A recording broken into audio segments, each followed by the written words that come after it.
kynnum glæsilega nýja samlokusíma frá Samsung, Galaxy Z Flip 7 og Galaxy Z Fold 7. Kynntu þér málið á samsungmobile.is.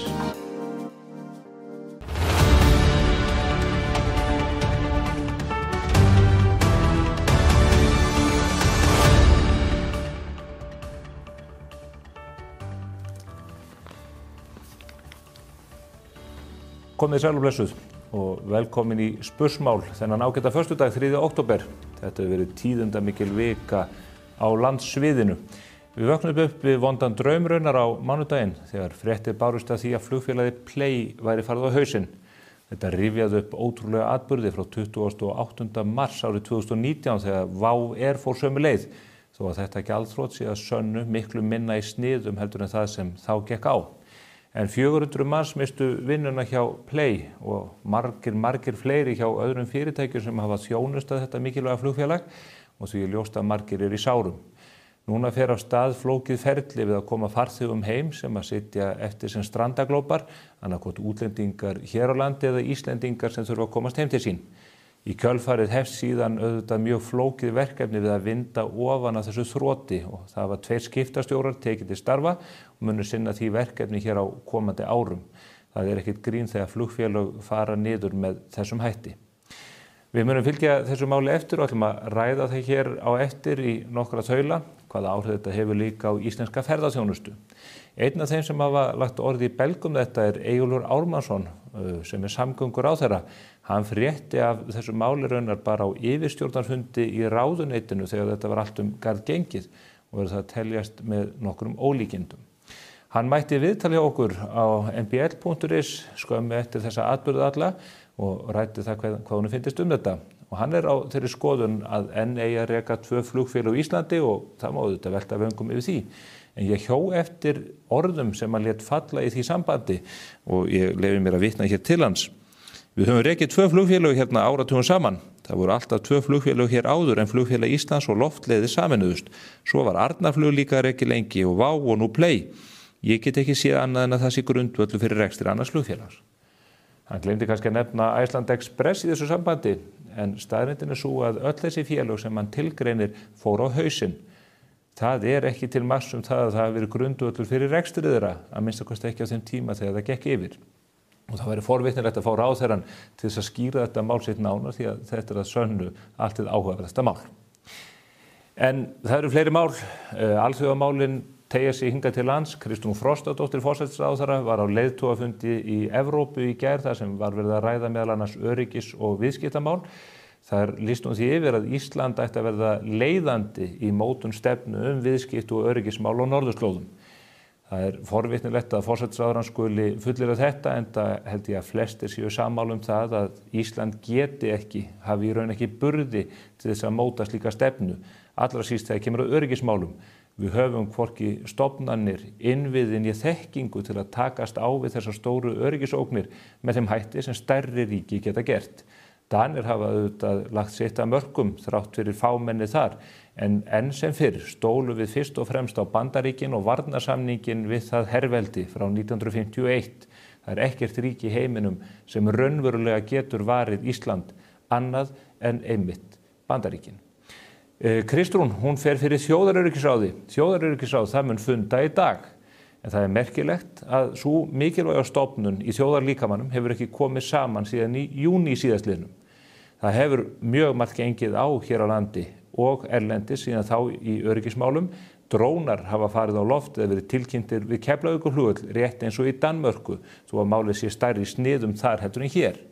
Það sætir mikilli furðu að þjóðaröryggisráðið skuli ekki kalla saman fyrir nú 3. október í ljósi þessara stöðu.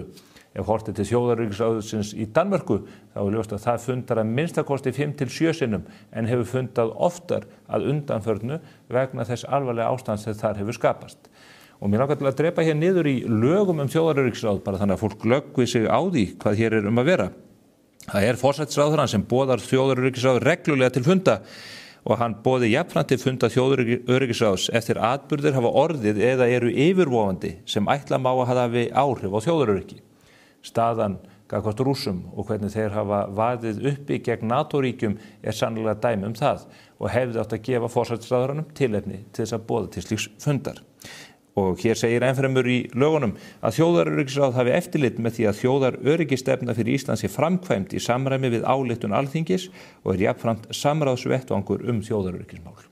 Það verður að segjast eins og að fundur þjóðaröryggisráðs hefði átt að eiga sér stað miklu fyrr, en það verður forvitnilegt þegar að því kemur að eiga samtal við forsætisráðherrann einmitt þetta efni.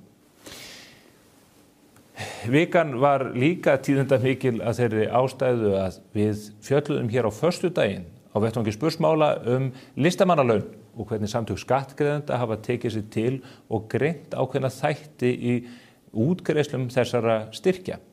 Við fjölluðum síðan málið ennfremur í frétt í blaðinu hjá okkur á laugardaginn. Það var eins og við manninn mælt, það ætlaði allt koll að keyra. Listaelítan á Íslandi gjörsamlega erðist. Ég mætti viðtal á Bylgjunni á móti Margréti Tryggvadóttur sem formaður Rithöfundasambandsins. Ég komst nú reynda lítið að vegna óðagóðsins í formanninum, en maður hefur séð á samfélagsmiðlum, í útvarpsviðtölum og sjónvarpi síðan þá að umræðan gríðarlega vanstillt. Það náði eiginlega nýjum hæðum í stórri og mikilli grein sem við birtum hér á miðvikudaginn eftir Andra Snæ Magnason rithöfund. Þar fer hann mjög hörðum orðum þann sem hér situr og vill meina að við eigum að leiðrétta fréttina sem við birtum á laugardaginn. Hann vil meina að það sé ekki rétt að hann hafi aðeins skrifað 5 bækur á þeim 25 árum sem hann hefur notið listamannalaunana. Og svo rekur hann í löngu máli hvernig hann hefur komið að hinum ýmsustu verkefnum, leikritum, ritun, kvikmyndagerð og öðru í þeim dúr. Ég hef reynt að hafa samband við Andra og fá upplýsingar hjá honum það hvað okkur ber að leiðrétta í fréttinni. Því að það stendur eftir sem áður að bækurnar sem hann hefur ritað aðeins 5. Kerfið listamannalaunin hins vegar svo ógagnsætt að við getum með engu móti glöggvað okkur á því hvaða verkefni hafa hlotið náð fyrir augum úthlutunarnefndarinnar og hvaða verkefni ekki. Þá þýðir ekkert fyrir menn að tiltaka allt það sem þeir hafa gert á síðustu 25 árum og láta eins og að það falli allt undir listamannalaun. Það ljóst að mjög margt af því sem að Andri Snær tilgreinir í greininni einmitt hlutir sem ekki falla undir þessar styrkveitingar. Andri Snær mjög eftirsóttur rithöfundur og vinsæll og hans verk hafi verið þýtt á það bil 40 tungumál, segir hann okkur. En það hlýtur líka að leiða sér talsverðar tekjur og spyrja má þegar mjög vinsæla rithöfunda að ræða sem hafa náð miklum árangri erlendis, hvort það sé þörf á því að þeir séu nær því á fullum listamannalaunum í aldarfjórðung eða hvort nær væri að nýta þá styrki til þess að styðja við aðra og upprennandi listamenn sem þannig getur líka aukið hróður landsins veröld víða. Andri Snær hefur ekki svarað þessu frekar en öðrum. Við vitum hins vegar að hann á áhugavert einkahlutafélag sem heitir Elsku Rut EHF. Það sagt tengjast kvikmyndagerð. Það félag sem hefur notið styrkja og tekna á síðustu 7 árum sem nema 83 milljónum króna. Það ekki hægt að lesa út úr reikningunum í hvað peningarnir fóru, rekstrakostnaður það nefndur, en hvort að það séu laun til eigandans eða annað, það liggur ekki ljóst fyrir. Ég bað Andra Snær lengstra orðum að mæta hér í þáttinn til mín til þess að ræða þessi mál og skýra þetta betur fyrir áhorfendum og þjóðinni hvernig þetta kerfi virkar og hvað þjóðin hefur í raun verið að greiða fyrir með þessum 100 milljóna styrkveitingum. Hann hefur hins vegar ekki viljað svara því kalli, segist upptekinn við annað. En þá gildir bara svo regla að við verðum að tala hlutina þar til að menn vilja tala við okkur. Hvet ykkur til að kynna ykkur þessa grein, hún opin á mbl.is og þar getið þið glöggvað ykkur á þessu máli öllu saman. Ég mun ræða þessi listamannalaun reynda við annan rithöfund hér á eftir. Hann heitir Stefán Máni og hann hefur sitt að segja það kerfi. Áður en að því kemur mun ég ræða hér við 2 valinkunna menn, Jens Bjarnason sem einn reyndasti flugrekstrar maður á Íslandi, leyfi ég mér að segja, og Þór Gunnarsson hagfræðing. Þar ætlum við að fara yfir stöðuna í flugrekstrinum og ferðaþjónustunni. En áður en að því öllu kemur langar mig einnig til að nefna að bókaklúbbur Spursmála, hann heldur áfram eins og endra nær. Við erum komið með nýja bók í hendurnar sem nú til sölu á 2.959 krónur á vettvangi Pennans Eymundsson. Þessi bók eftir fræðimannin Michael Dillon, breskan fræðimann sem hefur fjallað mikið stöðu mála í Kína. Bókin heitir We Need to Talk About Xi og þar vísað í Xi Jinping. Hann af mörgum talinn einn valdamesti, ef ekki valdamesti maður í heimi og hefur hert mjög tökin á kínverska risaveldinu síðustu árin. Hún 208 síður þessi bók, afskaplega aðgengilegu texti, hvet ykkur til að lesa hana því að hún dýpkar skilning okkar á stöðumáli í Kína. Við ætlum síðan í bókaklúbbnum að hittast undir lok mánaðar á vinnustofu Kjarvals og við munum kynna þann viðburð nánar þegar nær dregur, en nú drífið ykkur út í bókabúð og hefði lestur þessari góðu bók. Áður en öllu hinnu kemur sem ég nefndi, ætlum við hins vegar að fara yfir stöðun í pólitíkinni á samfélagsmiðlunum og það Ásthildur Hannesdóttir kollegi minn sem sér þann þátt málsins.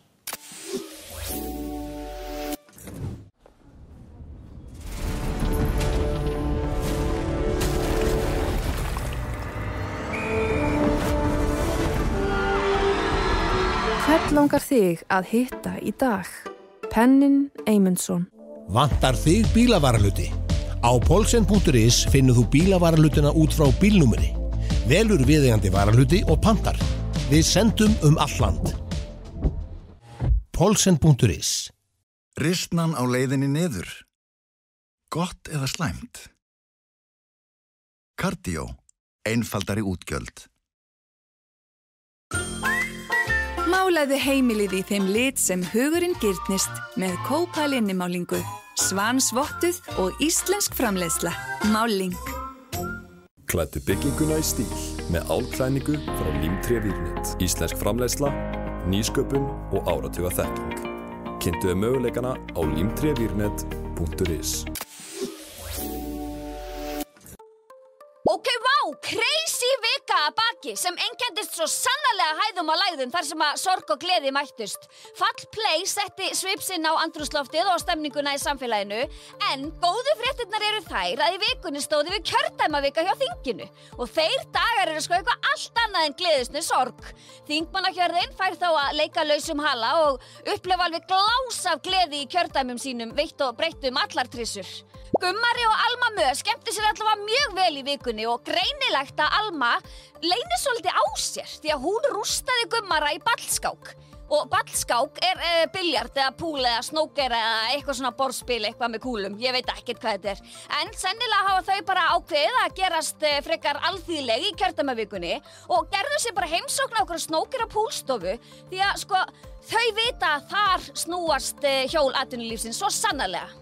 Inga Sæland var ekki síður í stuði í kjördæmavikunni enda eru svona dagauppbrot kærkomin hjá jafn líflegum einstaklingum á henni. Sjáu bara hvað henni þótti framandi að fá að mynda handi á lögreglunnar á höfuðborgarsvæðinu. Hann er alveg ómögulegt að lesa í svipinn á henni og vita hvað fari gegnum hausinn á henni þarna. Er hún hrædd eða er hún spennt? Eða, já, það ómögulegt að vita. En ég get allavega sagt ykkur það að við erum ekki spennt fyrir tillögu hennar að yndislestri vikunnar. Það sem hún mælti með ykkur í vandaðri og velskrifaðri grein eftir þýska stálið. Já, bara sama og þegið, elsku Inga mín. En svo tókst Ingu að espa Jón Gnarr upp, eða kannski var það hann sem espaði hana upp. Ég veit það ekki, þetta allt sama súpan af þessu fullorðins ADHD sem reyndar má alls ekki gelda niður með lyfjum. Þjóðin þarf á uppátækjum þessara gleðisprengja að halda, það löngu orðið ljóst. En allavega þá voru þau bæði í gír og bara marseruðu, dönsuðu og sungu hvern krók og kima í Reykjavíkurkjördæmi suður. Var ég búin að segja gleðisprengjur eða? Þau eru svo æðisleg. Jón Gnarr skellti sér líka í hlutverk lögreglumanns og tók alveg áreiðanlega einhverjar senurnar í því gerfi, getur maður nú gefið sér sko. Svo var hann mættastur á miðnæturopnun Smáralindar til að vera viðstaddur opnunarhátíðar bleiku slaufunnar. Hvetjum alla til að kaupa hana þetta. En að sjálfsögðu var hann bleikastur og flottastur og hefði líklegast sést utan úr geimnum ef hann hefði ekki gert alla sjóeika með þessu myndskeiði. Jesús! Maður bara orðinn ringlaður hérna. Kay Frost fekk líka að testa löggubúning og tekur sig alveg einstaklega vel út. Hún myndi sóma sig í hvaða búningi sem er. Hún bara einhvern veginn þannig. Í vikunni þá var hún að chilla eitthvað með forsætisráðherrum Bretlands, Kanada og Ástralíu og naut sín bara mjög vel í þeirri kallasúpu og það var ekki annað að sjá en að þeir hafi notið sín líka. Og útsinnisins. Já, en það náttúrulega ekki ástæðulaus að Kay Frost enda á listanum góða í vikunni. Áhrifamesti einstaklingurinn, eða svona næstu því. Næstum því eins og að vera bæjarstjóri einhvers staðar í Bandaríkjunum. myndi ég halda. En við erum mega stolt af henni Strúnu okkar. Áfram þú. Simmi Dabbi horfði í baksýnisspegilinn og myndist þess að 10 ár eru frá því að hann losaði gjaldeyrishöftin. Mikið sem hann ánægður með sig kallinn og hann má líka bara alveg vera það, langt flottastur. Ég að labba, labba, labba, ég að labba, labba, labba, labba, labba, labba, ég að labba, labba, labba, down the memory lane, down the memory lane, down the memory lane. Já. Og það alveg frábært fyrir egoið. Takk fyrir þig, Simmi Dabbi. Tóka Gunvar og Faraldsvæti í vikun eins og vanalega og talaði fyrir tómum sal á allsherjarþingi Sameinuðu þjóðanna. Hella góð ræða hjá kellinni, sko. Sem reyndar fáir hafa heyrt, því að það virðist vera svolítið fámennt þarna í salnum. Jæja, það þýðir ekkert að velta sér upp úr því, bara upp og áfram. Koma svo! Hinn 950 Beggi Óla ákvað helgina að halda afmæliskórónuna á hausnum á sér, en leggja þingflokksformannskórónuna á hilluna. Já, ég veit ekki alveg hvað ég á að segja þetta. Ég held að verði mikill söknuður af Begga í þessu hlutverki. Og já, hún Hildur Sverris, hún staðfestir það. Hún hendi nefnilega í alveg mega sæta myndafærslu í kjölfar þessara fregna og lýsti strax yfir Beggasakni. Hún náttúrulega líka sæta innan sem utan, já. Hins vegar etja nú kappi varaformannskórónuna, þeir miðflokksmenn, Beggi Baby og Snúli Másson, hörku slagsía þar á milli. Nei, slagsía, ég meina slagur, hörku slagur.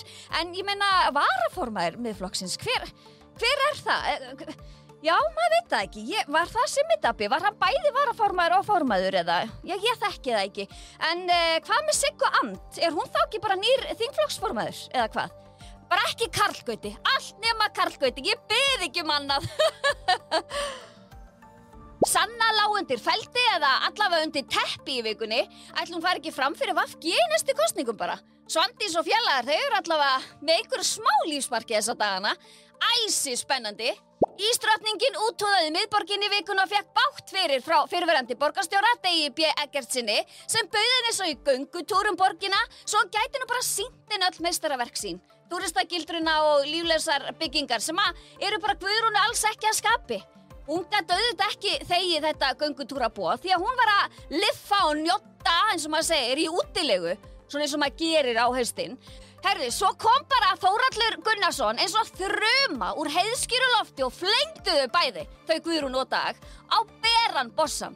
Og það var orðin þörf á því, sko. Takk, Þórhallur. Fleiri flengingar áttu sér stað í vikun en Jón Pétur Símsen sá ekkert annað í stöðinni en að hýða menntamálaráðherrann Guðmund, I am a very good morning Inga, fyrir að byggja yfirbygginguna fyrst og grunninn svo.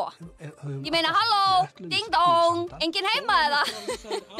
Stefnuræði bingoðu góða sem Alþingi hrindi af stað við þingsetningu gerði allt vitlaust og fór þáttakan fram úr björtustu vonum, sagði enginn aldrei.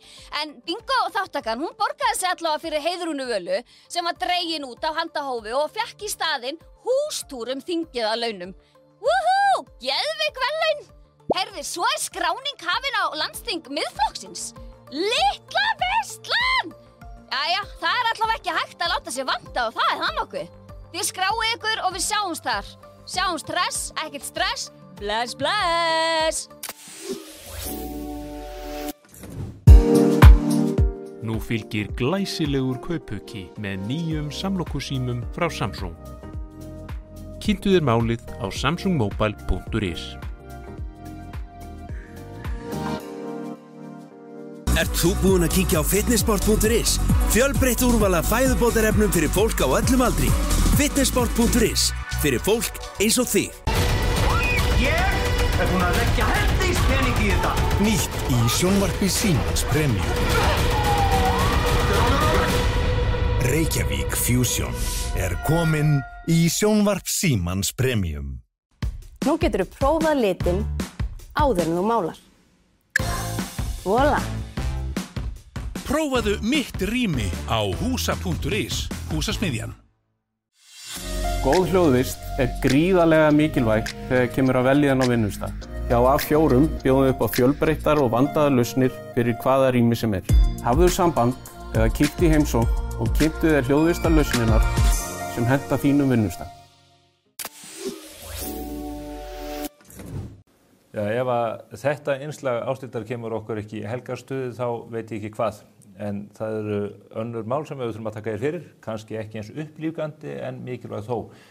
Flugfélagið Play fór á hausinn á mánudaginn með skelfilegum afleiðingum auðvitað fyrir starfsfólkið og marga viðskiptavinni þess. Þessi mynd að skýrast jafnt og þétt og ég fengi hingað til mig 2 góða gesti sem geta varpað ljósi á málið úr ólíkum áttum því að þetta marglaga flókið mál. Það eru þeir Þórður Gunnarsson, hagfræðingur og Jens Bjarnason sem forstöðumaður hjá Icelandair og ég leyfi mér að segja þó að ég veit að hann af sínu lítillæti myndi ekki taka til slíkt, einhver reynslumesti flugrekstrar maður sem við Íslendingar höfum átt. Komið sælir. Sæl. Þú ert ósammála mér þetta, Jens? Algjörlega. Já, algjörlega ósammála. Þakka ykkur fyrir komuna. Ég veit að það nú viðkvæmt mál fyrir menn hjá öðru flugfélagi að koma og tjá sig svo að það sé sagt en ég lagði hart að koma því að við þurfum að geta rætt þetta efnislega og af þekkingu. Já, maður getur kannski svona varpa ljós og ýmislegt svona almennt séðvarðandi þennan rekstur og að reka flugfélag bæði á Íslandi og annar staðar en ég veit að þekki ekki en smáatriði í þessu ákveðna máli. Ekki hjá flugfélaginu Play sjálfu. Hvenær komst þú að flugresturinn fyrst? Það er meira en 4 áratugi síðan? Já, 47 ár. 47 ár? Já, þá var minn fyrsti starfsdagur hjá því sem þá hét Flugleiðir. Já. En rétt áreitt að það, þetta er nokkið samfellt, þá var ég 17 ára og kom í bílpróf og mátti keyra tæki til að hlaða flugvélar á Reykjavíkurflugvelli. Og síðan hef ég verið viðloðandi þetta allakundu síðan. Ég menntaði mig og gerði svona eina tilraun til þess að stíga út úr þessu og fór að kenna við háskólan. Ég er verkfræðingur og fór í framhaldsnám og kendi en það jafnast ekkert á að vera í fluginu. Nei. Og sogaðist inn í það aftur mjög fljótt. Þegar þú sogast aftur eftir þetta hliðarspor, hvaða vélum var verið að beita hér á milli landa á þeim tíma? Það voru nú aðalega, það hef ekki verið, þetta var ennþá arfleið frá gömlu loftliðum og flugfélag Íslands, það voru Boeing 727 vélar og svo TC-8 vélar. Og maður kynntist í, var hann ungu verkfræðingur og þetta voru vélar nokkuð komin til ára sinna og ýmislegt sem við vorum að sjá í fyrsta skipti. Við vorum í rauninni svolítið að byrja þessa vegferð að gera þessar stóru skoðanir sjálfur hér heima og ýmislegt sem kom upp og bara frábær tími. Kynntist þarna reynsluboltum, flugvirkjum sem höfðu kenndum manni margt. Já, menn sem hafðu kannski komið að Katalínu flugbátum? Já. Ég hvet fólk bara til að setja þennan feril í svona tímalegt samhengi til að googla Boeing 727 til að bara átta að sjá því hvað þetta er í mikilli grárri forneskju miðað þar sem við erum að upplifa í dag í þessum ótrúlegu tækjum sem er verið að beina. Að þessar uppákomu sem að verður, Þórður, þú ert nú gamall viðskiptablaðamaður, fylgist vel með þessu. Það hefur lengi einhvern veginn mallað undir yfirborðinu orðrómur það að þetta standi mjög tæft hjá Play. Áttu þessi tíðindi á mánudaginn að koma okkur óvart? Ég held að það hafi nú nánast allir verið sammála það að saman hvort það eru hlutabréfagreinendur eða sérfræðingar í þessum flugmálum og flugmarkaði að tímasetningin kom öllum óvart, sérstaklega í ljósi þess að það var nýbúið að klára þessa stóru fjármögnun 2,78 milljarðar sem að mér skilst að hafi bara komið inn á reikninga félagsins fyrir mánuði síðan. Það kann einfaldlega vera að þessi neikvæða umræða hafi kannski á endanum náð bara algjörlega yfir hundinni og við heyrum það í viðtali við Þórunni Reynisdóttur hjá Ferðaskrifstofu Íslands að hún hætti viðskiptum við Play fyrir einhverjum mánuðum síðan og það voru víst fleiri ferðaskrifstofur að stíga sömu skref þó að það vissulega ekki verið allar. Bara varúðar ástafanir? Já, og kannski, það er auðvitað búið að teikna upp alls konar tímalínur að það er hlutafjáraukning þarna og peningurinn kemur þarna og svo er stofnað eitthvað nýtt félag utan reksturinn á Möltu á þessari dagsetningu. En kannski, eins og Einar Örn, fyrirhugaður forstjóri Play, segir í gær að sannleikurinn sé nú bara einfaldari og dapurlegri heldur en margir ætla. En svo finnst manni nú líka áhugavert að nú kom upp snemma í þessu en ekki mikið tala það að það var á gjalddaga einhver kolefnisskattur nokkrum dögum eftir að starfseminni var lokað sem voru 1,2 milljarðar sem eru auðvitað alveg miklu peninga fyrir félag sem er að reka minna en 10 flugvélar. En það er helmingurinn af því sem safnaðist í útboðinu? Og þá veltum maður fyrir sér hvað er Icelandair að borga í slík gjöld á hverju ári og hvers vegna sóttum við Íslendingar ekki undanþágu frá þessu þegar þetta var ákveðið fyrir ekki svo löngu síðan. Á sínum tíma? Þetta held ég að skrifist á Svandísi Svavarsdóttur sem vildi ekki sækja undanþágu í þessum efnum. Þannig að 2012, já. Þannig að ég held að það sé umræði sem við megum ekki gleyma. Að þessi grænu skattar eru milljonsstundum háls okkar fyrirtæki sem eru að sinna flutningum milli landa, saman hvort það er á sjó eða landi. Við getum auðvitað ekki flutt fólk eða vörur á milli með lestum eða bílum? Nei, ég má kannski aðeins nefna það að við sem erum í fluginu okkur finnst svona þetta jaðarstund við einelti, það er talað mikið í tengslum umhverfismál. Útblástur farþegaflugvéla er eitthvað 3% af útblástri í heiminum. Ef þú tekur könnun meðal almennings, fólk metur þetta 20-30%. Vegna þess að kastljósinu er beint að okkur og stjórnmálamenn hafa mikinn áhuga á því að skattleggja þetta. Það er sorglega í þessu náttúrulega fyrst og fremst það að þetta er útblástur, máli ekkert evrópskt sérfyrirbrigði. Að Evrópa skuli vera að skattleggja þetta á meðan að aðra þjóðir gera það ekki. Það gerir ekkert annað en að gera samkeppnisstöðu Evrópu sem fer hnignandi. Þetta er bara dæmi af hverju það er. Draga úr lífsgæðum Vesturlandabúa? Algjörlega. Ofan á þetta bætist svo að Íslandi er refsað sérstaklega vegna legu landsins og hengiflug yfir Atlantshaf verður þar sem að þegar er blóðbað, hvað var samkeppni varðar, að þá kemur þetta kolefnisgjald verð við okkur heldur en aðra. Þetta er önnur flugfélög? Já, það er bara vegna þess hvernig lega landsins er og meðalflugið er bara lengra. Og stærri þáttur flugs yfir hafið er innan Evrópu og fellur undir þarna ákveðna gjaldskrá sem er mjög íþykjandi. Hefðu við getað komist undan þessu á þessum tíma? Ég þekki ekki kannski stjórnmálin í þessu og get ekki fullyrt hvort eða hvað var reynt en maður hefur á tilfinningunni að kannski að hagsmunum okkar Íslendinga hafi ekki nægilega verið haldið á lofti. Það hafa þjóður fengið undanþágur, Malta, Kýpur og jafnvel eyjaklassar innan ríkis. Kanaríeyjar held ég hafi fengið jafnvel meiri undanþágur heldur en Malta og þannig að manni finnst skrítið að ef að það hefði verið sóst eftir því að fullri einurð, af hverju það ætti ekki að hafa getað gengið, en svona er staðan. Eitt sem mig langar til að spyrja þig Jens út í, þetta er nú svona ekki beint gagnvart Play, en þeir safna þarna segjum 2,8 milljörðum í útboði. Þórður velti fyrir sig hvort að það fyrir hafi þotna fljótt upp. Flugrekstur er þannig að hann er gríðarlega fjárfrekur, vélinn þarf að ganga, þar sé að peningavélinn mjög smurt, því annars geta þessi sjóðir þotnað upp á örskostund. Mjög fljótt og lykilatriði í flugrekstri og þá er ekki að vísa til nokkurs sérstaks flugfélags er í rauninni að hafa aðgang að reiðufé vegna þess að sveiflurnar eru miklar og áföll og óhöpp, bilanir, hreyflamál til dæmis, þetta eru gigantískar upphæðir og þannig að svona að enda er eitt af því sem að fjárfestar og þeir sem skoða rekstur flugfélaga skoða mjög er einmitt þetta atriði. Hversu mikið fé hefur handbært til þess að bregðast við. Það er lykilmælikvarði á hversu rekstrarhæft félagið er. Eitt af því sem spilaði mjög inn í varðandi endaloku WOW var í raun og veru afleiðingar af falli flugfélagsins Monarch og hvernig færslufyrirtækin eða kortafyrirtækin brugðust við. Það er mjög misjafnt eftir því hvaða flugfélag við hlut, hversu miklu af þeirra upphæð sem þú greiðir fyrir farmiða er haldið eftir þar til að þjónustan er veitt. Það hefur ekkert komið fram það opinberlega hvernig þessu var háttað undir lokin hjá Play. Við heyrðum það gott að það var ekki líka bara frá Play, frá forsvarsmönnum félagsins sjálfs að þeir bentu fólki á að ræða við kryddkortafyrirtæki sitt. Þannig að það kemur ekki óvart að það væri saman upp á teiningnum með Play eins og var með WOW og allir bankarnir fóru að stað með þetta, bara heyriði okkur með þetta, við bankværum þetta.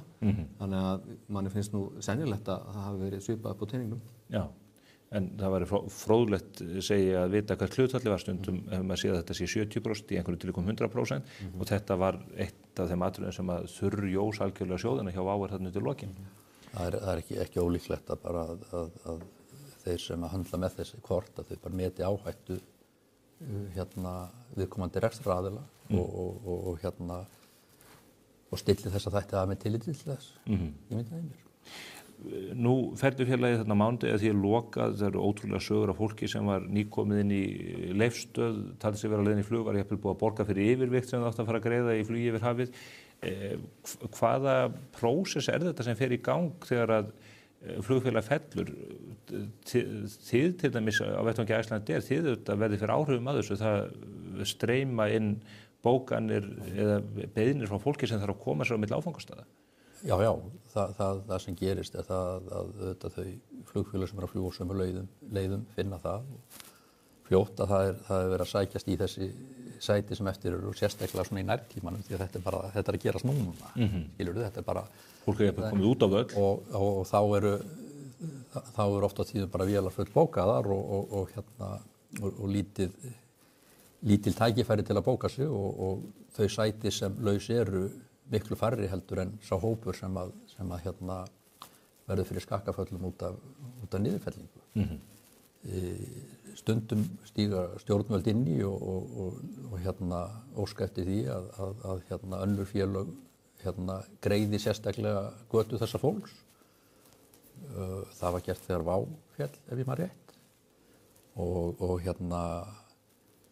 alþjóðasamtök flugfélaga, IATA, þau beina því til annarra félaga að sýna þessum málum skilning og það er svona álitið bara gott PR fyrir industríið, fyrir flugbransan að áhrifin verði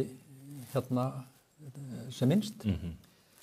En auðvitað er það þannig að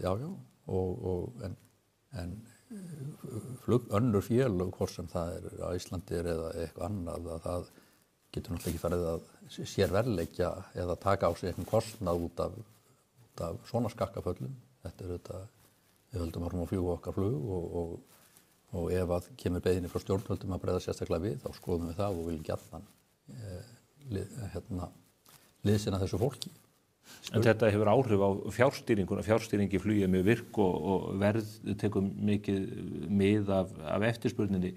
Það var aðeins kvartað undan því að verðmiðar hefðu hækkað. Er það ekki bara eðli markaðarins þegar svona á í hlut? Jú, það er sko þessi tekjustýring þegar að verður eftirspurnin til flugi. Þannig að þessi líkon sem er á bakvið þetta, þau veit ekkert að Player eða eitthvað að félag er að fara. Það sér bara að það er eftirspurnin til flugi.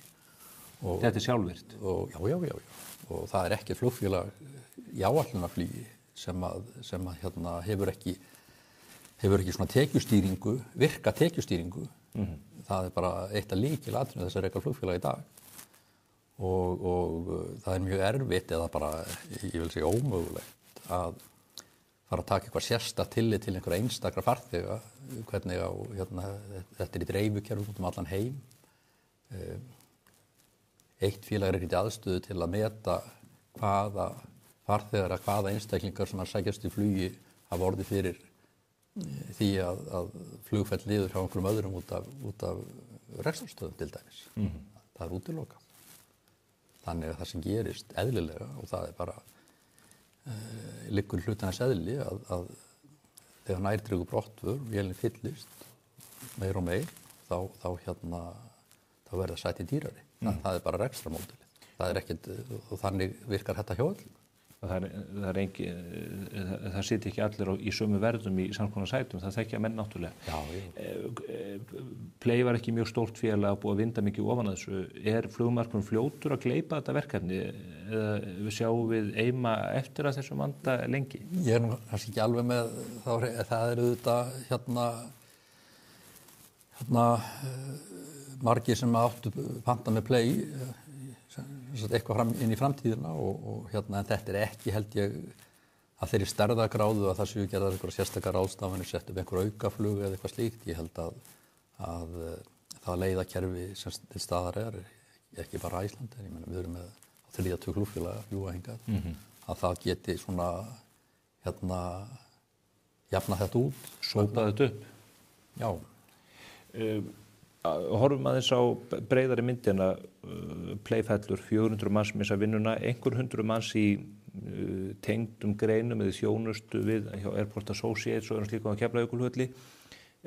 Hvaða áhrif hefur þetta á hagkerfið Ísland til skemmri tíma litið? Við horfum kannski bara á það sem eftirliður þessu ári og fram á vorið. Erum við að fara að sjá mikla niðursveiflu í ferðaþjónustunni út af brotthvarfi þeirra? Ragnar Már Gunnarsson sem hefur nú lengi vel greint ferðaþjónustuna, hann var svona að setja þennan atburð núna fyrir vikunni í samhengi við þegar WOW Air fór í þrot þarna fyrir 6 ára síðan, eða 7 ára. Og svona þegar hann stilti WOW og Play upp svona hlutfallslega þá svona leiddi hann líkur að því að sko ferðamönnum til Íslands gætu svona kannski næstu 12 mánuðum, þeir eru kannski 100 til 150.000 færri en ella, sem nú svona hlutfallslega ekki mikið. En ef við horfum á sko hver ferðamaður kemur með inn í landið að meðaltali, sem svona ekstra bilinu 200-300 krónur, fyrir eftir því hvort þú tekur með gistinguna og hótelið og allt sko. Með gistinguna og flugið segir, þá þetta einhvers konar gjaldeyristap upp á kannski 25-30 milljarða sem að væri kannski svona einhver tala til að slá á, sagt án ábyrgðar, en þetta bara eins og ég segi miðað við 100.000 manns og einhverja meðal-eyðslu. Er það ekki bara eins og heil loðnuvertíð? Jú, það eins og svona þokkalega fín loðnuvertíð eða 2-3 frystofrar, aflaverðmæti hverju ári, en sko ef við horfum bara á erlendu kortaveltuna hérna bara síðustu 12 mánuðina, bara frá því í ágúst, þá hún cirka bát 370 milljarðar, þannig að sem hlutfall af því, þá þetta nokkur prósent. En þetta var Play náttúrulega þegar búið að skala niður flug mikið og voru að fara að hætta fluginu til Norður-Ameríku, þannig að svo fækkun ferðamanna sem að hefði þá orsakast af minni um Play, hún hefði nú hvort sem sennilega fallið til. Og eins og Jens bendir á, það eru 20-30 flugfélög að fljúga til landsins og verkilega staðreynd sem ég heyrði fyrir vikunni að það fara fleiri flug frá Íslandi til Norður-Ameríku á hverjum degi heldur en á öllum hinum Norðurlöndunum samanlagt. Þannig að við erum nú ótrúlega staðreynd og erum náttúrulega mjög vel tengd. Þannig að ég held að það muni nú fyllast fljótt í þetta skarð, en ég sá nú að Hanna Katrín Friðriksson, atvinnuvegaráðherra, hún hafði nú ekkert svo miklar áhyggjur af þessu, frekar en öðrum áföllum í atvinnuvegana, saman hvort hún orsakar þau eða ekki. En það var nú bara núna fyrir stuttu síðan, eða núna helgina, þar var haldin stærsta kaupstefna í ferðaþjónustu á Íslandi, sem haldin annað hvert ár, heitir Vestnord. Það mæta mörgundur manns frá útlöndum og þetta fólki sem ákveður sko hvað koma margir ferðamenn til Íslands næstu 2 árin. Þetta bara risar afstæðuna. En þar átti Hanna Katrín að vera, en hún ábúðaði sig, sem við þóttu nú forvitnilegt, verandi atvinnuvegaráðherra. Það fréttist reyndar að Loga Einarsinni, sem nú líka ráðherra í þessari ríkisstjórn, en hann satt nú bara á kaffihúsi þarna hinum miðugötuna, hann lét nú heldur ekki sjá sig. Hann nú Akureyringur. Hann nú þaðan, þetta hans heimabær, hann ákvað heldur ekki að stinga nefinu, en það eru nefnilega fleiri svona sögur af Hönnu Katrínu. Það var ráðstefna núna fyrir þessari viku sem heitir Lagarlíf, stór ráðstefna landeldi á Íslandi, kom fullt af fólki frá útlöndum að hlusta á fyrirlestra. Áhugaverðir hlutir að gerast á Íslandi í þeim efnum. Hanna Katrín sá sér ekki fært að mæta þangað. Það lagarætti sem talið kannski stærsti sprotinn í... Já, eitt stærsti svona vaxtarsprotinn í íslensku atvinnulífi þessa mundir. Við getum þá líka rifið upp að það er haldin sjávarútvegssýning í Barcelona, var núna fyrir á þessu ári. Hún ábóðaði sig þar, með þess að Bjarkey Olsen sem var sjávarútvegsráðherra í hálft ár, hún lagði lykkju á leið sína til að mæta þar og þannig að bara hún tekið störra ráðherra eftir á. Já, þessi ljóst að Bjarkey Olsen töluvert betri sjávarútvegsráðherra heldur en Hanna Katrín. Það var þessi heimsýning í Tókjó núna daginn, þar sem að ráðherranum var boðið til að hitta menn úr viðskiptaliðinu í Japan. Hún heldur stutta tölu og fer svo bara inn í eitthvað hliðarherbyggi og fer að drekka kaffi með aðstofumörunum. Lætur svo ekki sjá sig í dynjundunum kvöldið. Þannig að sko ef þú ert ráðherra atvinnuvegana á Íslandi, þú getur allavega þóst hafa áhuga á atvinnuvegana. Þó þú hafir hann ekki. Já, en það hefur ekki tekist hjá henni svona á síðustu vikum og mánuðum. Ég þarf að heyra í Hönnu með þetta. Já. Hún nú komið hingað til mín, gerði það fyrir á þessu ári. Jens, út frá Icelandair, þið eru þetta flugfélag en þið eru þetta ferðaþjónustufyrirtæki í þeim víða skilningi. Til skamstíma litið væntanlega ekkert óhagfælt fyrir ykkur að eitt flugfélag heltist á lestin, en langtíma áhrifin kunna að vera einhvers konar á annan veg. Já, sko, svo kom fram að þetta ekki spurningum Icelandair og Play.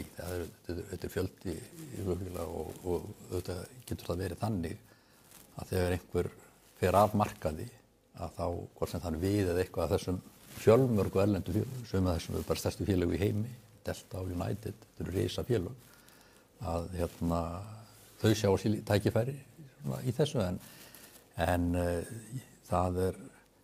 þetta ekki spurningum að samkeppnin verði ekki áfram til staðar og kannski einhver tækifæri í þessu. Ég ekki sá markaðsmaður að meta það en slík tækifæri verður þannig alltaf fyrir aðra líka. Alla þessa aðeila sem eru að fljúga hingað í samkeppni við okkur. En hverjar eru þá horfurnar ef þú horfir á og með þessa áratuga reynslu ekki endilega bara fyrir Icelandair, þetta bara fyrir Keflavík sem við komumst að það er mikið talað að við séum að missa af lestin í samkeppni við Norður-Noreg og Finnland varðandi þessa farþega sem að koma hingað til að skoða norðurljós eða upplifa þessi stórkostlegu veður sem við búum. Ég held að það er kannski svona óháð þessum flugbransa per se, ég held að þetta sé spurningu þetta bara hvernig við sem Íslendingar og stjórnvöld hvaða stefnu við tökum til þess að kynna og markaðssetja það sem við höfum fram að færa, sem er auðvitað stórkostlegt og það er lykilatriði í þessu, annað er náttúrulega bara gengisþróun. Og ég held kannski að þetta hvorttveggja bæði svona skýr stefnumótun varðandi kynningarmál frá hinu opinbera og auðvitað gengið sem við þekkjum að þetta mætti standa betur. Gengi krónunar er ógnast það er mjög gaman, sérstaklega að ferast til Bandaríkjanna núna, maður er bara eins og olíufusti. Já, raungengið er algjörlega í hæstu hæðum akkurat núna og það kemur auðvitað niður á ferðaþjónustunni og öllum þessum útflutningsatvinnuvegum sem við erum með. Hvað skýrir þetta? Nú ert þú hagfræðingur, Þórður, segi ég. Af hverju er raungengið svona hátt þó að það hafi gengið brösulega með ýmsar fisktegundir að draga þær úr sjó og ferðaþjónustan hefur ekkert vaxið svo nokkru nemi núna bara svo árum saman, árum skiptir? Já, sko, kannski við horfum á það sem er búið að gerast á þessu ári, þá kannski það sem hafði mest áhrif svona fyrir hluta ársins var þegar að maður gengi frá þessu JBT Marel, þeim samningum. Þá gerist það að lífeyrissjóðarnir fá 20 milljarða inn af gjaldeyri bara í Kasmoni reiðufé, sem orsaka það að sko, þeirra gjaldeyrискaup vel framan ári voru miklu minni heldur en ella. Og svo er það líka að gerast að fiskverð eru mjög há núna. Núna síðar í hluta árs. Það er þorskotinn í Barentshafi var skorinn mjög hressilega niður. Þannig að það er lítið framboð. Þannig að við erum að fá mjög há verð til dæmis fyrir þorskinn sem við erum að flytja út. Og eru þakklátt fyrir það að sjálfsögðu? Það er auðvitað þetta besta mál en afleiðingarnar eru auðvitað þær að krónan heldur bara fram að styrkjast og maður skilur ekki af hverju lífeyrissjóðarnir kannski er ekki aðeins grimmari því að bæta við sig eignum erlendis núna meðan gengið er svona sterkt. En svo á sama tíma þá veit Seðlabankinn ekkert endilega að krónan fari eitthvað að veikjast því að það er búið að vera að berjast við þessa verðbólgu núna í meira en 3 ár og virðist vera að festast einhvers staðar í kringum 5%. Þannig að Seðlabankinn er nú sennilega ekki trefin að því ef að krónan fari að veikjast eitthvað mikið á skömmum tíma þó að það væri auðvitað eitthvað sem að útflutningurinn þyrfti núna. Ísland hefur þessa sérstöðu að vera millilendingar pallur milli Evrópu og Bandaríkjanna. Icelandair hefur byggt upp sitt leiðakerfi og viðskipta líkan í kringu það. Nú erum við að sjá að flugvélar að verða langdrægari, sérstaklega þessar Airbus-vélar sem Icelandair eru meðal annars að fjárfesta í og því hefur verið spáð af mörgum að það valdi því að svona millilending, svona pallur út í ballarhafi hætt að skipta miklu sköpum og áður. Er eitthvað hætt á því að við sjáum bara að áhugi fólks á því að taka þessa leið yfir hafið dvíni? Sko það eru líka tækifæri í þessu. Það er rétt sem hún segir að við sjáum félög nýta sér þetta, Lingus, SAS, TAP í Portugal, Iberia og Spáni, eru farin að JetBlue í Bandaríkjum, bara úr hináttinni, að fljúga þessum vélum yfir hafið sem við gerðum ekki áður. Og það eru þetta mögulegt vegna þess að þær hafa þetta meira flugdrægi en eftir sem áður er forskot okkar til staðar. Við komumst á bara ennþá lengra og þannig að samkeppnisorkuverðið kannski færist til, ef maður getur sagt svo að við munum alltaf geta flogið til áfangastaða án milliletningar sem eru lengra, sem eru fjær heldur en félögin sem eru á megin. En að maður svæðist bara stækkar einfallega. Já, þannig að þó að fleiri geti flogið þessum svona minni þotum yfir hafið, að þá opnast líka fullt af tækifærum fyrir okkur Íslendinga að nýta okkur staðsetninguna. Þannig að það per se er ekki að fara frá okkur. Það tækifæri. Er það þá hreinlega öll vesturströnd Bandaríkjanna? Já. Hvað værum við að sjá langt austur, Istanbúl og austar? Já. Það er alveg til alveg til Indlands. Maður, þú veist, ef að á þessum mjóþotum? Já, þú getur alveg flogið í flogið 10 tíma flug og inn til Karíbahafið, Mexíkó og þannig að þetta breytist. Þetta verður öðruvísi dýnamík, öðruvísi tækifæri, forskot sem þú hafðir að einhverju leyti minnkar en það opnast tækifæri lengra í burtu. Já. Þannig að þetta vissulega hefur áhrif en okkar hlutverk Íslendingar náttúrulega að nýta tækifærin í þessu og þannig að ef við hins vegar hefum kosið að gera ekki neitt og vera bara að fljúga sama leiðakerfið, þá má kannski segja að nettó að samkeppnishæfnin gæti minnkað en mótspilur auðvitað nýta þau tækifæri sem opnast. Fjárfestar tapa 20 milljörðum á þessu. Ég vitnaði hér í inngangi ummæli Eyjólfs Ármannssonar sem að telur upp gjaldþrotasögu íslensks flugrekstrar og segir að það sé til marks um það sé hægt að reka 2 flugfélög á Íslandi. Er þetta fullir reynt eða munum við sjá einhverja stórhuga menn í líkingu við Skúla Mogensen og Einar Örn sem að munu stíga fram á sjónarsviðið aftur innan fárra ára? Ég held að það sé alveg hægt að reka fleiri en eitt flugfélag frá Íslandi en það hefur bara kannski verið reynt aðeins oft að fara að gera nákvæmlega það sama og Icelandair að gera. Það kannski þarf að, ég veit ekki hver þessi nýja hugmynd er en það hafa nú einhverju sagt að það sé alveg hægt að gera en þetta þarf bara að vera einhver ný nálgun ekki vera að keppa og verðum á sömu leiðum. En svo sjáum við þetta vorum ekkert að ræða þetta eins og Play áttaði sig á því að það geti verið sniðugt að fljóta til Lissabon og svo leið var mjög vinsæl og þá náttúrulega bregst Icelandair við því og fyrir að gera það líka Þannig að menn elta hver annan í þessu. Já. Þannig að en hins vegar við viljum heldur ekki gleyma því að launakostnaðurinn heima í flugrekstri er mjög hár. Flugfreyja hjá EasyJet kannski að fá 15.000 eurur ári í laun á meðan flugfreyjan hjá Icelandair er að fá 80.000 eurur eða hvað það er með allri yfirvinnu. Þannig að það er staðreynd sem er erfitt að breyta. En ég hugsa að það komi nú einhver annar með einhverja góða hugmynd og ég bara vona það er mjög leiðilegt að þetta hafi ekki gengið með Play og sé á eftir þessu félagi. Myndirðu setja pening í slíð sjálfur? Við bara ræðum það þegar að því kemur. Trúnaðarmál. Þetta með starfsmannakostnaðinn eða rekstrarkostnaðinn sem að tengist áhöfnunum Icelandair er rísa félag með 1000 starfsmanna, kjarasamningar lausi núna hjá flugstéttunum. Er hægt að kljúfa þetta, þennan straum? Það sem ég er að spyrja út í er hægt að reka flugfélög í samkeppni við félög sem eru með svona miklu lagri einingakostnað þegar kemur að starfsfólki?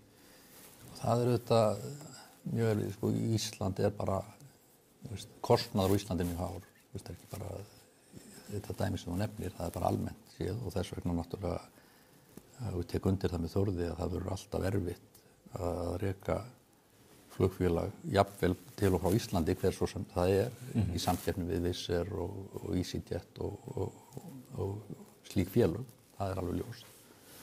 Og ég held að svar okkar við því sé að bara að við verðum að hafa tekjum megin, sérstæða Íslands og allt það sem við höfum upp á að bjóða, að það vegi upp á móti og gott betur. Og þetta er svona annað sem að skiptir auðvitað máli að þó að það sé vissulega mikill kostnaður í launum, þá þetta líka spurning nýtingu, þetta spurning stærð á svona í föstum kostnaði og skrifstofum og annað. Það verður bara að sýna gríðar það allstaðar ef þetta áganga. Þetta er ekki létt verk? Nei, það hefur aldrei, held ég, verið létt að reka flugfélag á Íslandi og það held ég sé ekki að breytast. Annað sem ég nefndi hér upphafi þáttar þessi öryggisók sem að Kristrún Frostadóttir og fleiri að velta fyrir sér. Þjóðaröryggisráður að koma saman í dag. Það hafa verið fréttir af einhverju drónaflugi á Keflavík, miklu alvarlegra mál í Danmörku þar sem að herflugvellir hafa bara greinilega verið umsetnir af einhverjum óskilgreindum drónasveitum. Hvaða áhrif er þetta nýja stóra ógnin við flugrekstur í heiminum, bara eins og COVID reyndist vera 2020?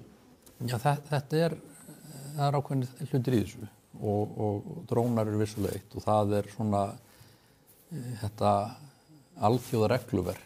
Það var ekki tilbúið að takast á við það, menn vissu ekki þetta, það að finna þessu stað og setja þessu einhverja skorðu til að trufla ekki flugumferð. Það hefur gengið á ýmsu í því og einstakir flugvellir, einstök lönd, svæði hafa verið að setja sér í sínir eigin reglur með misjöfnum árangri. Það vonandi stendur stefnir í rétta átt þar. Það eru fleiri ógnir í þessu. Fólk er að beina leysigeislum að flugvélum bara í einhverjum óvitaskap.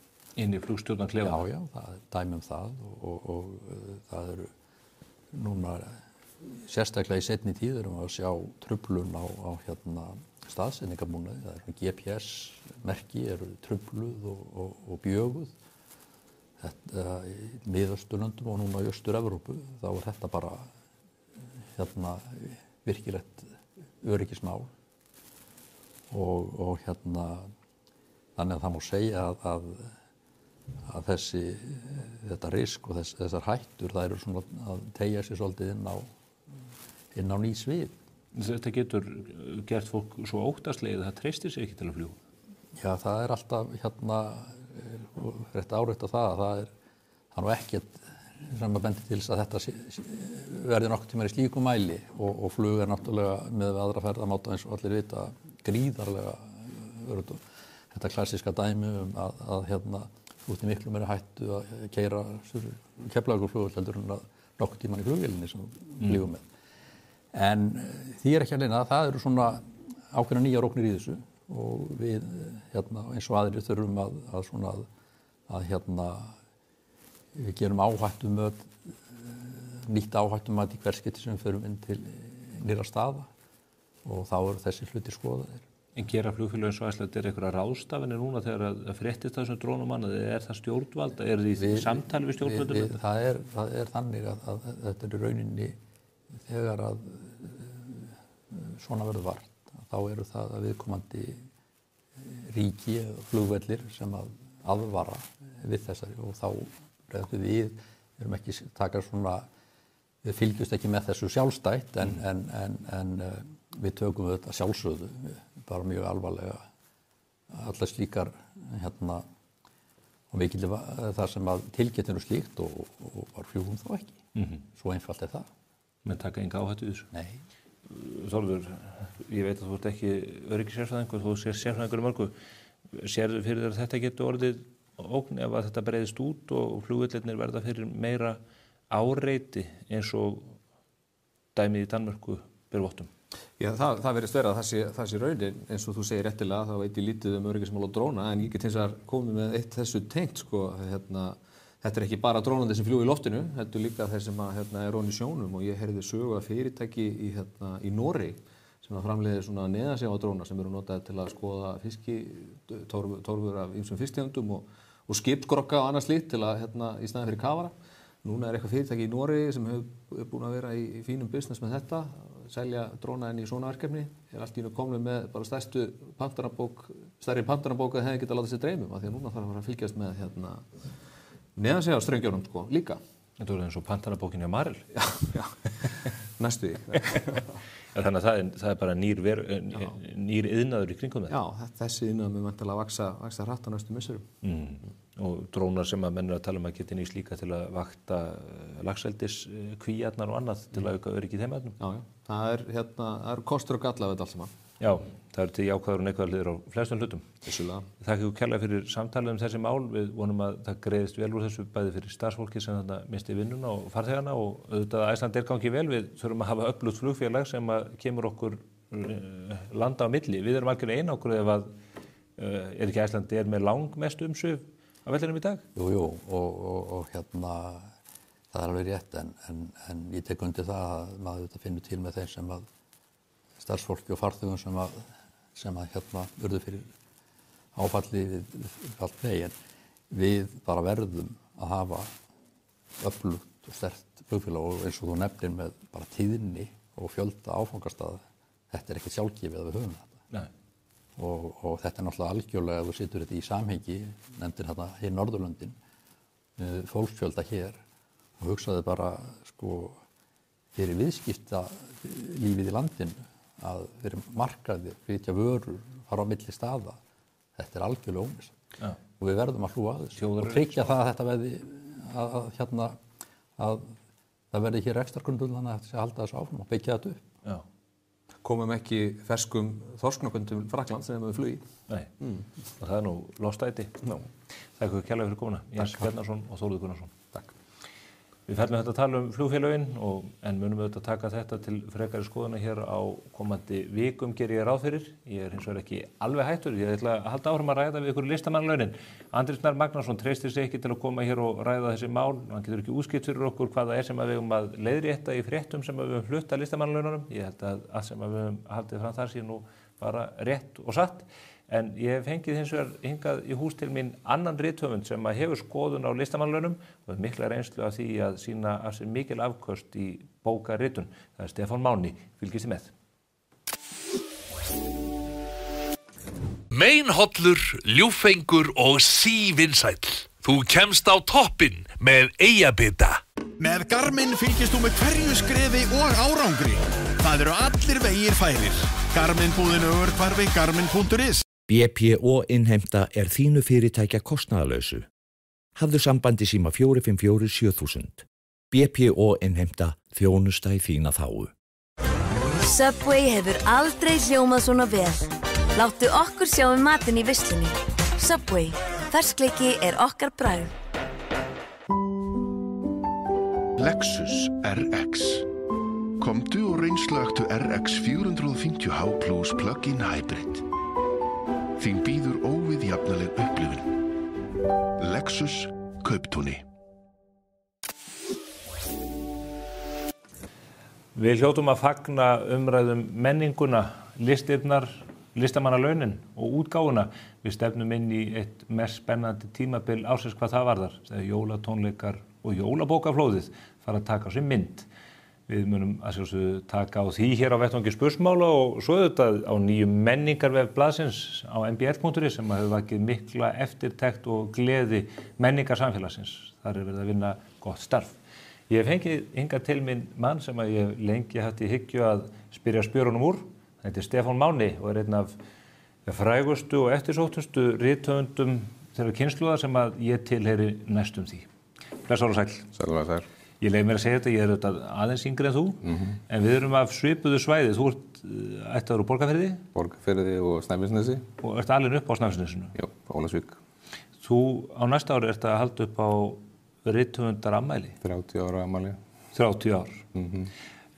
Þá liggur beinast við að spyrja áður en lengra haldi, hvað eru þetta margar bækur sem þú hefur gefið út?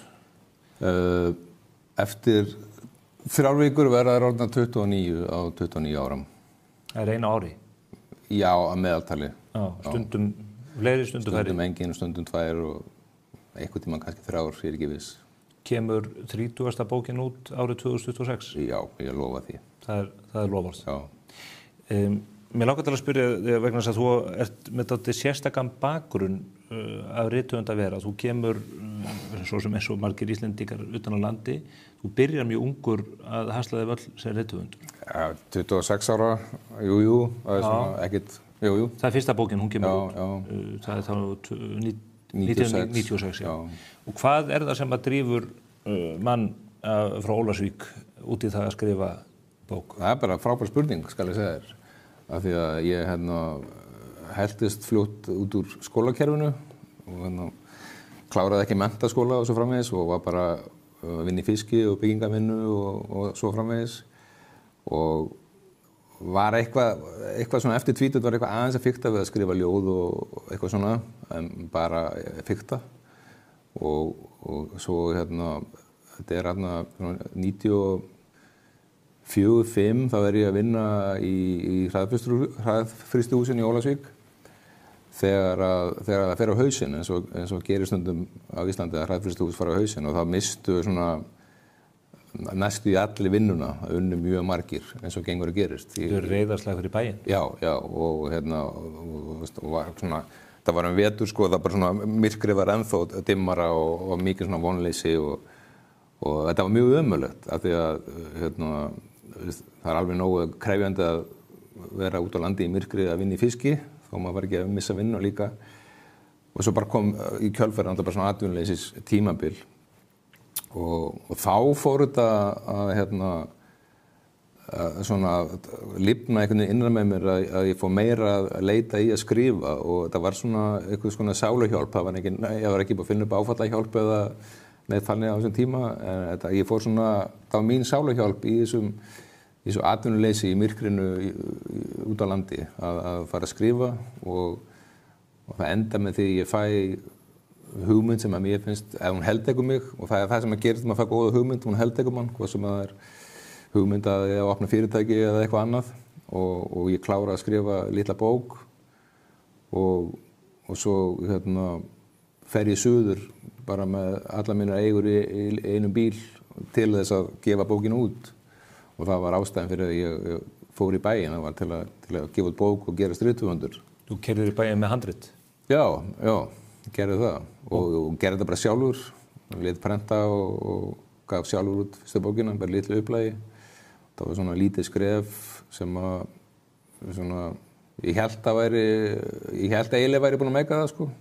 En það voru mörg mögur ár framöndan, ég gafst ekkert upp en síðan ég fekk þessa fyrstu hugmynd að þessari bók þá ég bara búin að vera svona, ég fæ bara fleiri hugmyndir og mér finnst ofboðslega gaman að skrifa og það gefur mér rosalega mikið og ég alltaf tilbúin að leggja mikið á mig til þess að skrifa og hafa tíma til að skrifa og gefa út bækur og þannig að þetta eitthvað svona köllun, eitthvað þannig. En þú sagði að hafa mikið úthald til að gefa út 29 bækur á 29 árum. Já, ég skil ekki alveg stundum hvernig mér tekst þetta sko.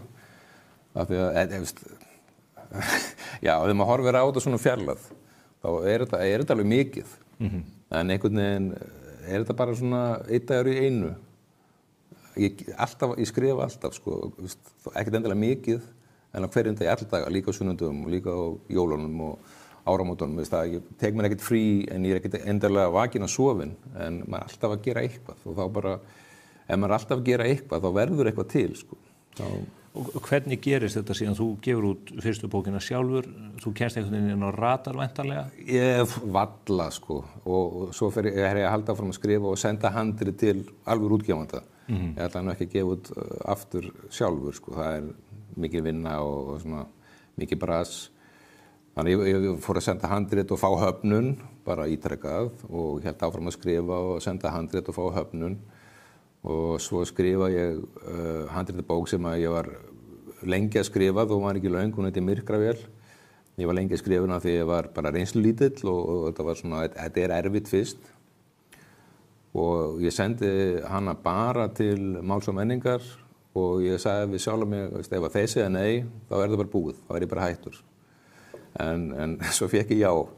Það var síðasta skotið í byssunni? Já. Og ég veit ekki hvort ég hefði staðið við þetta að hætta bara, en ég held það. Ég var orðinn svolítið uppgefinn, en þeir sögðu já og þá var ég komin smá svona með annað fótinn eitthvað. Innundir? Smá, svona orðin þegar maður gefinn út af útgefanda, það stærra skref heldur en að gefa þetta sjálfur. Hvað árið þetta? 99. En á þessum tíma, þú þátt að hafa íðu á, Já. Þú kannski verið neyslugrannur, en hvað gera menn þegar þeir að skrifa bækur en hafa ekki fasta tekjur? Bara að vinna bara. Já, þessum tíma var ég að vinna í Steindórsbrand, Gutenberg og í bókbandinu þar og bara mjög skemmtilegt og ég vann mikið og vaktavinnu og nóttunni og alls konar. Vorum að prenta lögbreytingablaðið, það var ennþá prentað, var að prenta þar meðal annars. Þannig að já, svo bara, maður bara vinnur, bara eins og fólk gerir, það er ekkert flókið. Og þú gast samin að þessa listsköpun, þessa list frá við vinnuna? Ég hef alltaf gert það, veist. Ég lengi vel skrifaði snemma mótnana, núna kannski meira á kvöldin, maður bara finnur sér tíma. Ef maður með áhuga mál og ástríðu, þá finnur maður sér tíma. Ég gerir það allavega. Og þetta fyrir löngu orðið ævistarfið með þessa hugmyndaauki sem þú nefnir, þá er ekkert lát á þessu, það munu á næstu árum ef þeir endist aldur koma bækur frá þér? Já, á næstu árum. En eftir 30 ára, maður hugsa bara að ekki að fara að hætta þessu. Þetta er alveg vinna, sko. Og að skrifa skáldsögu ég er nú ekki áraði, ég er nú mestalegi 1 ár held ég. En þetta er svo langt ferðalega, sko, að því að maður má ekki hugsa það, sko. Þegar maður byrjar, það er svo mikið eftir, sko. Og sumt er skemmtilegt að skrifa og annað er erfitt að skrifa og ég getur jafnvel við leiðilegt. En maður þarf að komast yfir það af því að það er hluti af heildarverkinu, sko. Skrifarðu bækur almennt frá fyrstu síðu til þeirra síðustu eða ertu að flakka fram og tilbaka? Svona eiginlega frá A til Ö, en það þarf ekki að vera, sko.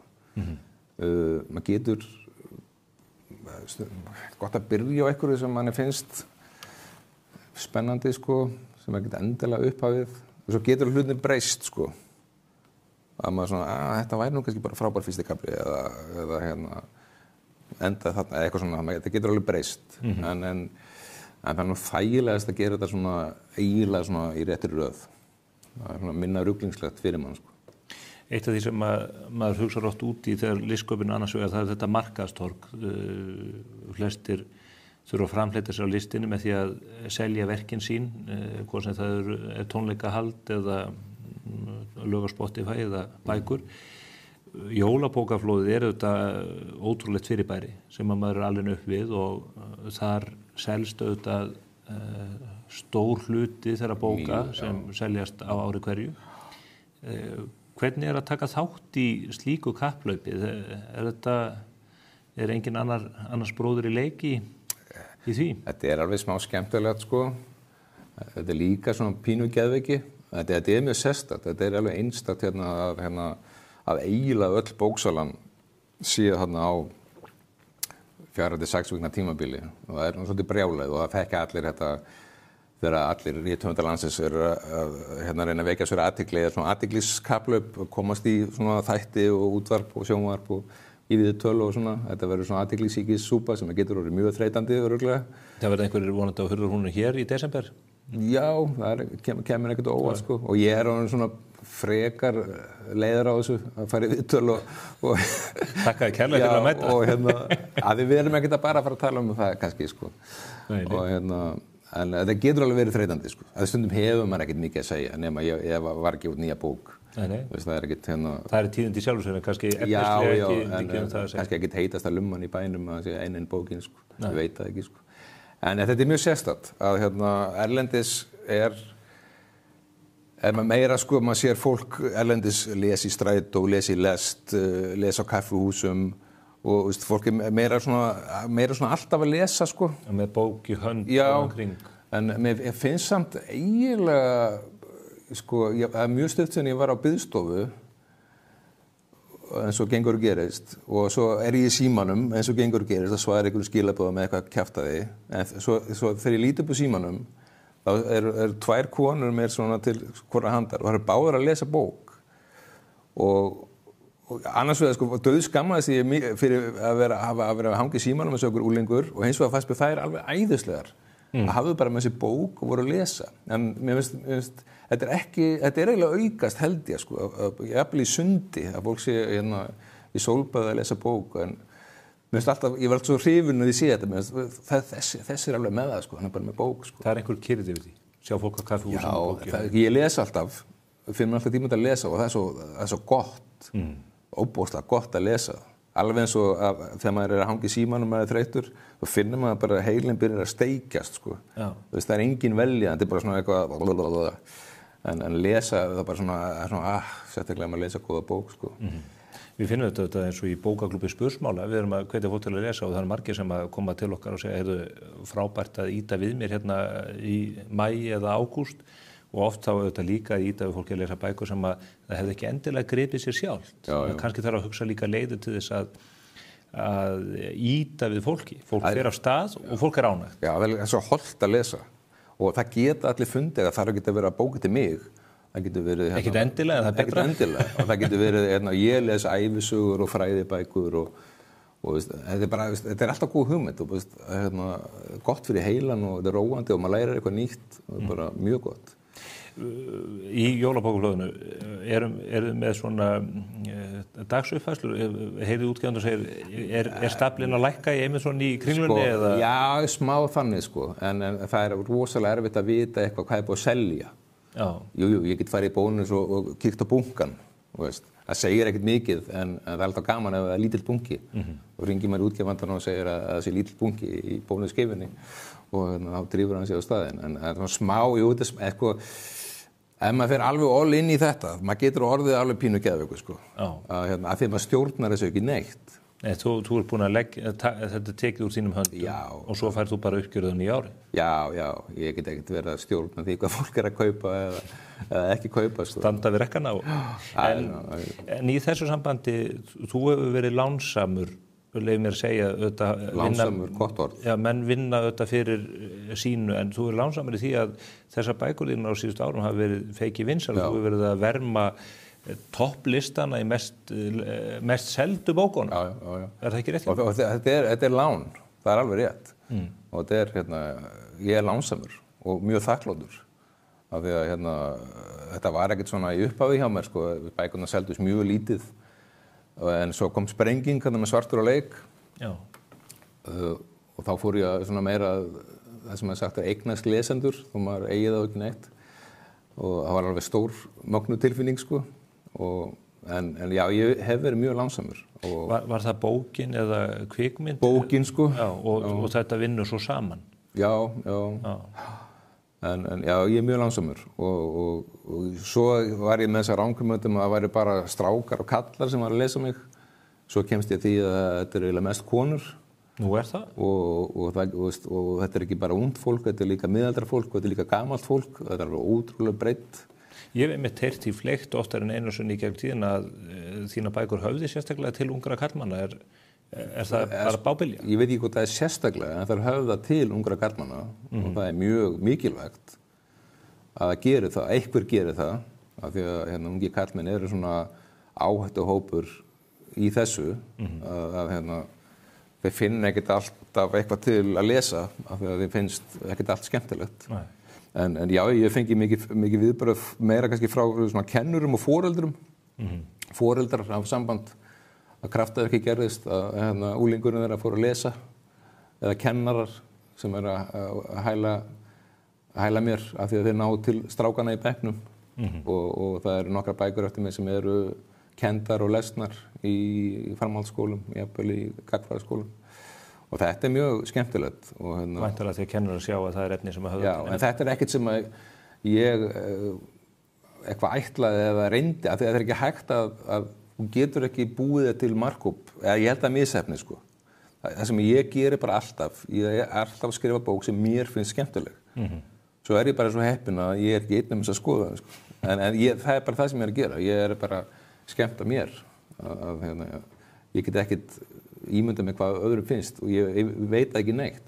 Þessi bók hérna sem kom út í fyrra, mér fannst hún ekkert eitthvað sérstakar en aðra bækur sem ég hef gefið út, en hún endaði sem 3. sögulegasta bókin á landinu að lokum, sko. Og ég eiginlega trúði þess ekki, sko. Þetta var bara með ólíkindum, sko.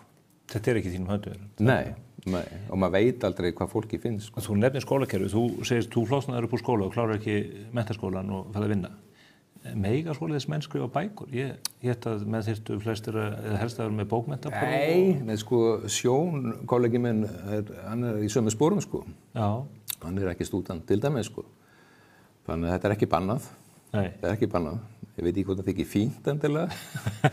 en ég vildi ég hefði klárað menntaskóla, sko. En ég bara gerði það ekki. En það svolítið vont að vera ekki með stúdentspróf. Það svona, ef maður ætlar að gera eitthvað annað, en að vera metsöluhöfund. Já, þá þetta svona á hindrun, sko. Hefur þú notið þessi einhverju til þetta? Ertu einhvern veginn óheftari eða verður einhver meiri mystík í kringu þig? Ég veit það ekki. Ég veit það ekki. Hreinlega, sko. Nei, ég hef ekki hugmynd. Mystík, ég veit ekki hvort ég mystískur. Það ekki maður sjálfsagt dæmi það heldur. Ég hef tekið að undanförnu þátt í umræðu listamannlaun og laun til rithöfunda og sitt sýnist hverjum í því og ég verð að viðurkenna mér finnst þessu umræða mjög vanstilt vegna þess að það verið að reyna átt að sjá því hvernig kerfið byggt upp og þarna verið að fjalla takmörku gæði. Hvernig blasir þetta kerfi við þér sem rithöfundi?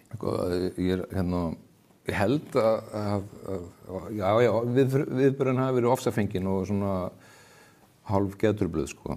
Og menn eru fljótir að hrópa eitthvað að menn eins og þú og fleiri vilji bara leggja þetta niður og sé á móti þessu. Ég held að það sé ekki rétt.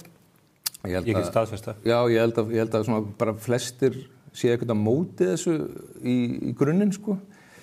En þetta eru skattbyrningar og það má alveg tala um hvernig þeir eru nýttir eða hvernig þeim dreift. Það má alveg tala um það, sko. Af því að það má alveg gera betur. Það alltaf þannig. Hefur þú verið á þessu launum? Voða lítið og ég hef aldrei verið þykir ekki nú að fínna eða eitthvað, ég veit það ekki, sko.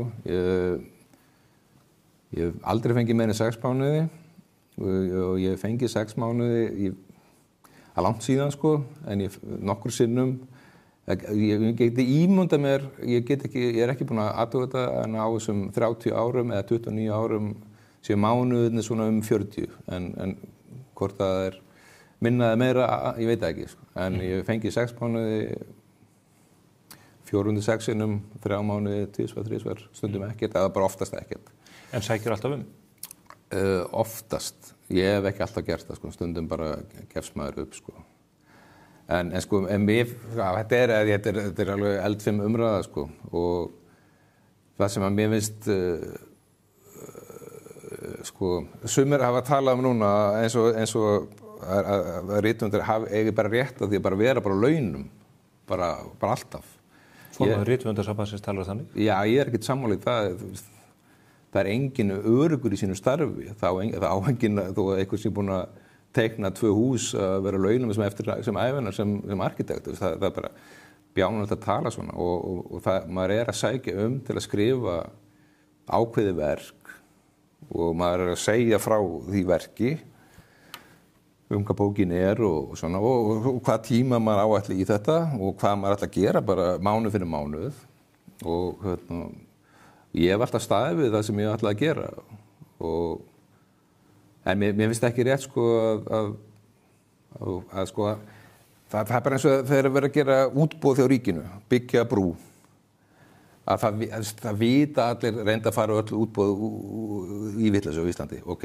En að byggja brú yfir svona á, það þetta áætla hvað það tekur langur tíma.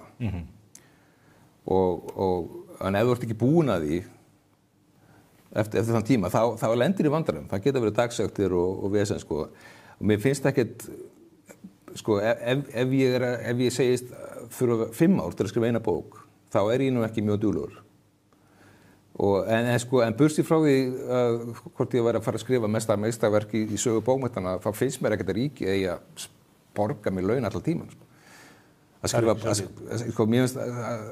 skrifa bók tekur 1 ár, myndi ég segja. Og ef það tekur meiri tíma, ég myndi ekkert ætlast til þess að einhver annar borgaði þann tíma. En í þessu kerfi sem að deilan í grunninn snýst núna það hvort að það sé rétt metið hversu mikið framlag menn hafa komið með á móti þessum himinhá styrkjum í sumum tilvikum. Þetta eru miklir fjármunir sem hafa runnið til fárra einstaklinga.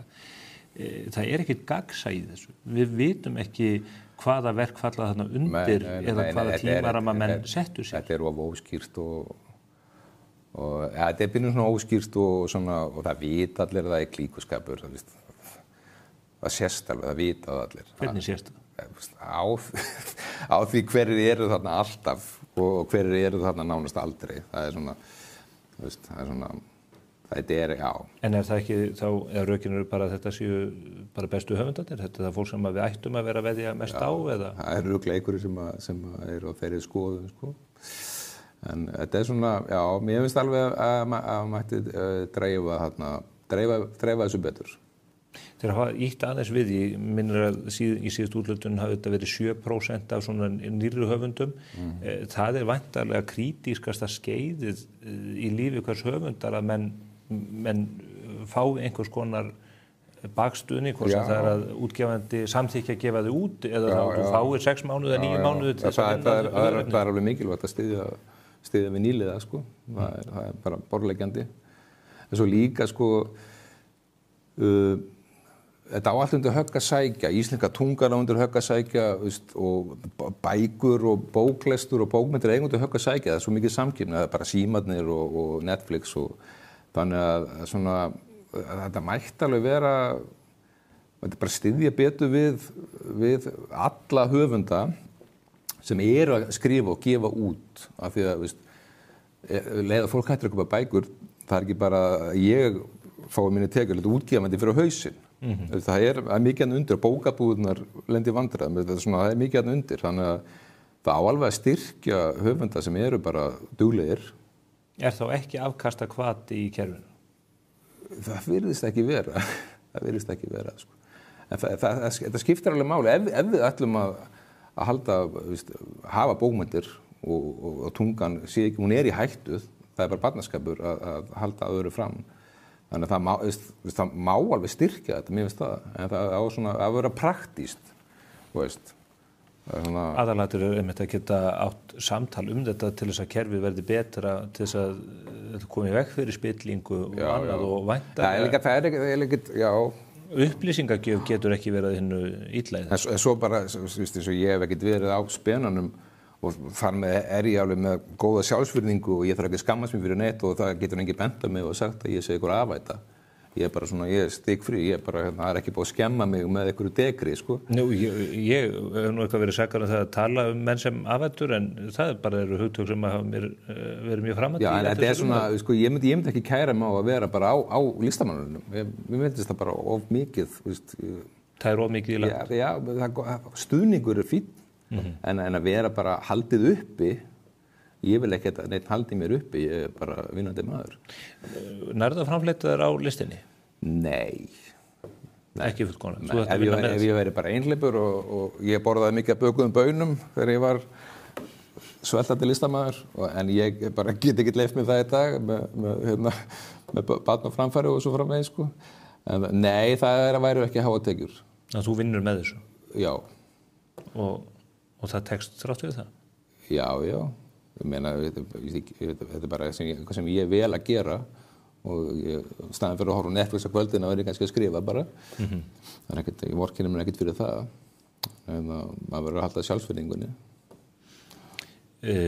Næsta bók, hún er í farvatninu. Hvenær munum við sjá? Það bara 23. þessa mánaðar. Held ég að sé opinber útgáfudagur. 23. október. Og er eitthvað meira að gefa upp með þessa bók? Stór eða smá?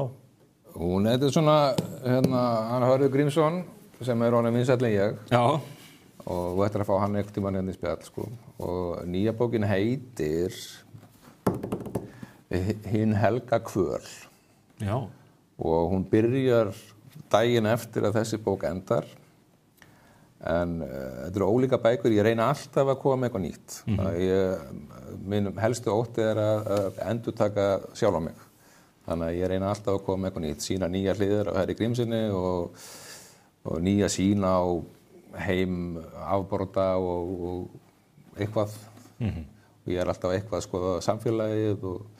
En þetta er metnaðarfull bók sem er að koma og ég er mjög ánægður með hana.